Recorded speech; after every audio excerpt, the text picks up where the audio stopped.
Okay, whenever you're ready. Yeah? Mm-hmm. Okay. Well, I'll say that our whole family had a real fun-filled week at the workshop.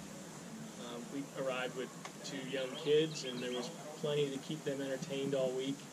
And I think they even learned a thing or two about earth and building. I know I did, my wife did. It's a pretty approachable activity, whether you've had exposure to this kind of thing or not.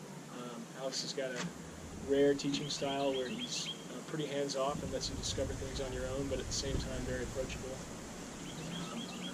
And yeah, I'd recommend you give it a try if it's an interest. You'll come away after the week feeling a lot more empowered and confident in your ability to build something like this.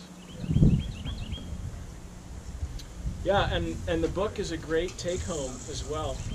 As a part of this offering and part of this course, it's something you can take with you.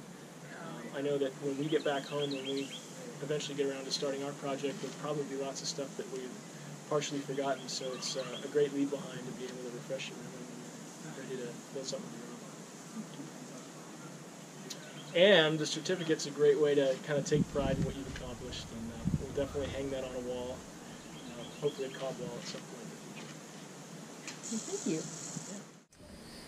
I loved my experience at the Cobb workshop. Alex brought a lot of experience to the workshop. We felt so confident in jumping in the projects that they had for us, and Joy's place is so beautiful out here that the location is just awesome. The book was amazing. It's a great takeaway along with our experience. We had lots of activities that a lot of us would never have been able to do before, so it kind of empowered us to go and create our own cob dreams. So thank you, Joy. Thank you, Alex. We had a great workshop, and the instructor was very knowledgeable in earth building. We got these little books that were awesome. Very family friendly. Beautiful day. Beautiful week. Great workshop. I'll go again. Thank you. Thank you.